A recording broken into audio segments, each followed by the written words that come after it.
गणपती बाप्पांचा आवडता नैवेद्य म्हणजे मोदक. तर गणेश जयंती येते आहे, तर आज आपण गणेश जयंती निमित्त स्पेशल तळणीचे मोदक कसे तयार करायचे ते बघणार आहोत. हे मोदक तयार करताना यामध्ये आपण मैदा वापरलेला नाही आणि जे आपण यामध्ये सारण तयार केलेलं आहे ते सारण थोडं वेगळ्या पद्धतीने तयार केलेलं आहे. कारण आता सध्या हिवाळा सुरू आहे, तर हिवाळ्याच्या हिशोबाने आपण हे सारण तयार केलेलं आहे. अगदी खुसखुशीत असे हे मोदक तयार झालेले आहेत.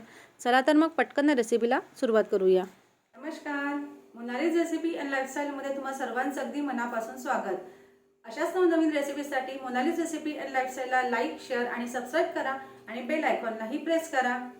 तळणीचे मोदक तयार करताना त्यामध्ये 2 पार्ट असतात. एक म्हणजे वरचं आवरण आणि आतलं जे असतं ते सारण. तर सगळ्यात आधी आपल्याला वरचं जे आवरण असतं म्हणजे त्यासाठी आपल्याला डव तयार करायचा आहे. तर इथे आपण मैदा वापरलेला नाही, इथे गव्हाचं पीठ वापरलेलं आहे. तर इथे मी 1 वाटी गव्हाचं पीठ घेतलेलं आहे. तर गव्हाचं पीठ ना मी इथे चाळून घेतलं आहे. कारण आपण जेव्हा गिरणीवरून दळून आणतो तर बरेचदा ते जे पीठ आहे ते थोडं जाड दळलं जातं. त्यामुळे इथे मी पीठ आहे हे चाळून घेतलं आहे. तर त्यानंतर यामध्ये आपल्याला घालायचं आहे 3 ते 4 चमचे रवा. तर इथे मी जो पोहे खाण्याचा चमचा असतो त्याने 4 चमचे रवा घेतलेला आहे. रवा घातल्यामुळे जे मोदकाचं आवरण आहे ते अगदी खुसखुशीत राहतं. कारण इथे आपण गव्हाचं पीठ वापरलेलं आहे. तर गव्हाच्या पिठामुळे जे मोदक असतात ते नरम पडण्याची शक्यता असते. तर रवा घातल्यामुळे ते नरम पडणार नाहीत, अगदी तसे राहतील. त्यानंतर इथे आपण 3 चमचे तुपाचं मोहन घातलेलं आहे. तूप थोडं गॅसवर गरम करून घेतलं आणि त्यानंतर यामध्ये आपण घातलेलं आहे. त्यानंतर इथे आपण 2 चिमूटभर मीठ घातलं आहे. मिठामुळे कुठल्याही गोडाच्या पदार्थाची जी चव असते ती एन्हान्स होते. त्यानंतर हे जे सगळं साहित्य आहे हे व्यवस्थित पिठामध्ये मिक्स करून घ्यायचं. इथे जे तूप आहे ते थोडं गरम आहे, त्यामुळे आधी चमच्याने मिक्स करायचं आणि त्यानंतर हे जे तुपाचं मोहन आहे व्यवस्थित पिठामध्ये चोळून घ्यायचं. तर इथे तुम्हाला दिसतं या पद्धतीने जे मोहन आहे पिठामध्ये व्यवस्थित मिक्स करून घ्यायचं. त्यानंतर थोडं पाणी घालायचं आणि याचा एक गोळा तयार करून घ्यायचा आहे. तर आपण पोळ्यांसाठी जी कणिक मळतो ती थोडी नरम असते, त्यापेक्षा थोडा हार्ड आपल्याला याचा जो गोळा आहे तो तयार करून घ्यायचा आहे. तर पीठ आपल्याला व्यवस्थित मळून घ्यायचं आहे. तर इथे आपलं पीठ हे व्यवस्थित मळून झालेलं आहे. आता यानंतर आपल्याला सारण तयार करायचं आहे. तर सारण तयार करेपर्यंत हे जे पीठ आहे आपण आता थोडा वेळ बाजूला ठेवू. सारण तयार करण्यासाठी सगळ्यात आधी आपल्याला गॅसवर कढई ठेवायची आहे. कढई थोडी गरम झाली की त्यामध्ये 1 वाटी तीळ घालायचे. सध्या हिवाळा सुरू आहे, तर म्हणून विचार केला की तिळाचेच मोदक आपण तयार केले पाहिजे. पण आणखी यामध्ये आपण एक साहित्य ॲड करणार आहोत की त्यामुळे या मोदकाची चव आणखी वाढेल. तर कमी आचेवर हे जे तीळ आहेत व्यवस्थित भाजून घ्यायचे. तीळ भाजत आले की त्यामध्ये आपल्याला अर्धा वाटी डेसिकेटेड कोकोनट घालायचं आहे. जर तुमच्याकडे डेसिकेटेड कोकोनट नसेल तर खोबऱ्याचा कीस घातला तरीही चालेल. तोही अर्धा वाटीच खोबऱ्याचा कीस घालायचा आणि हा खोबऱ्याचा जो कीस आहे आपल्याला जेव्हा तीळ भाजत आलेले असतात त्यावेळेस घालायचा. कारण डेसिकेटेड कोकोनट भाजायला फार काही वेळ लागत नाही. आपल्याला फक्त याला परतून घ्यायचं आहे, भाजायचं नाही. तर 1 ते अर्धा मिनटं फक्त याला परतून घेतलं की गॅस बंद करायचा आणि त्यानंतर हे जे मिश्रण आहे थोडं आपल्याला कोमट करून घ्यायचं. तर इथे तुम्ही बघू शकाल हे जे तीळ आणि डेसिकेटेड कोकोनट आहे थोडं कोमट झालेलं आहे. त्यानंतर एक मिक्सरचा पॉट घ्यायचा. मिक्सरच्या पॉटमध्ये तीळ आणि खोबऱ्याचा कीस घालून घ्यायचा आणि एकदा याला पल्स मोडला 1 ते 2 वेळा फिरवायचा आहे. पल्स मोडला फिरवल्याच्या नंतर यामध्ये आपल्याला गूळ घालायचा आहे. तर इथे आपण 1 वाटी तीळ घेतलेले होते. तर 1 वाटीच्या प्रमाणामध्ये आपण पाऊण वाटीपेक्षा थोडं फक्त जास्त गूळ वापरतो आहे. गुळाचं प्रमाण तुम्ही आपल्या चवीनुसार कमी जास्त करू शकता.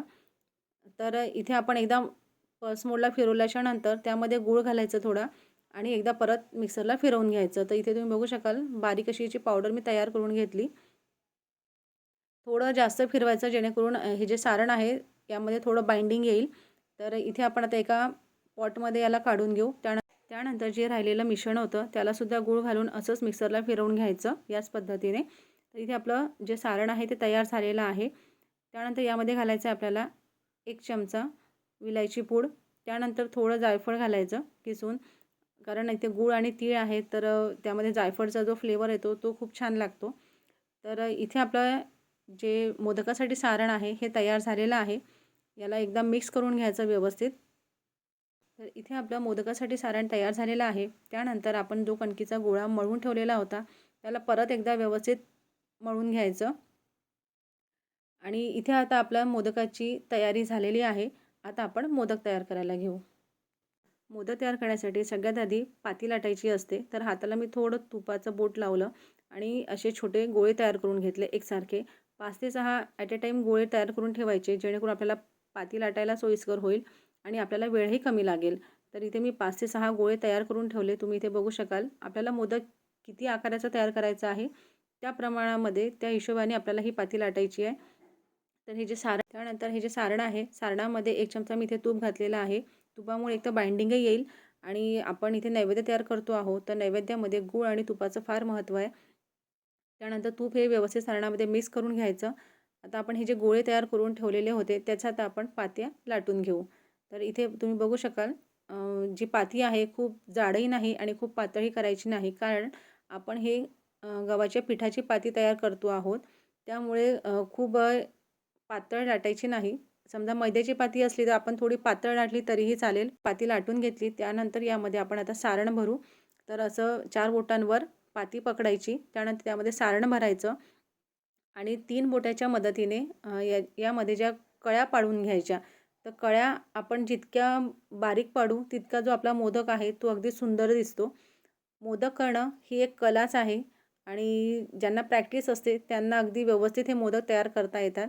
तर इथे तुम्ही व्हिडिओमध्ये बघितलं असेल, त्या पद्धतीने अशा त्याच्या साईडच्या ज्या कडा असतात त्या कडा चिटकवायच्या आणि जो वरचा भाग असतो तो जास्तीचा जर असेल तर तो काढून घ्यायचा आणि बारीक असं टोक त्याचं तयार करून घ्यायचं.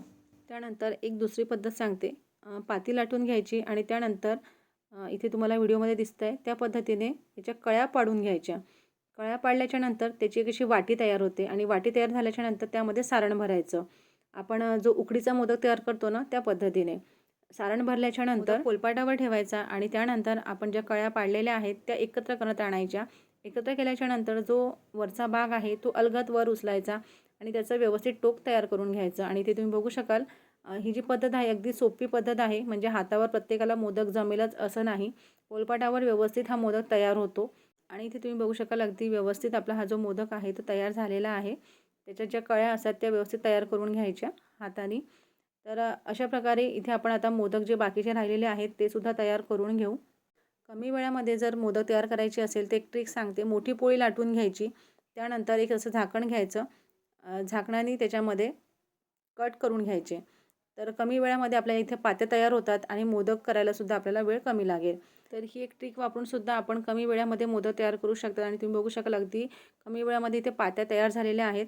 तर अशाच प्रकारे मी जे राहिलेले बाकीचे मोदक होते ते मोदक तयार करून घेतले आणि तुम्ही इथे बघू शकाल छान कळ्या आलेल्या आहेत मोदकाला. मोदक तयार झाले, आता आपण याला तळून घेऊ.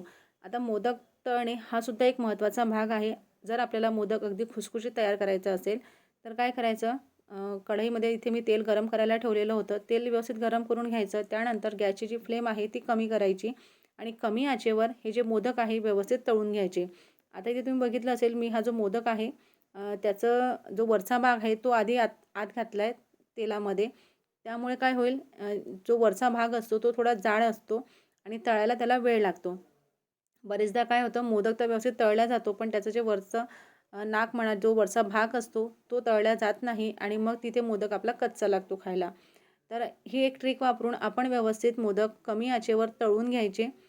मंद आचेवर मोदक तळायचे, जेणेकरून आपला जो मोदक आहे अगदी खुसखुशीत असा हा तयार होईल. अशा प्रकारे इथे आपले जे मोदक आहेत तळून झालेले आहेत आणि इथे तुम्ही बघू शकाल, आज आपण कणकीचा वापर करून मोदक तयार केले तरीसुद्धा आपले जे मोदक आहे लाल झालेले नाहीत. कारण हे मोदक तयार करताना यामध्ये आपण काही ट्रिक आणि टिप्स वापरलेले आहेत की त्यामुळे आपले हे जे मोदक आहे अगदी परफेक्ट असे तयार झाले आणि इथे आपला कलर अगदी मस्त आलेला आहे मोदकांना.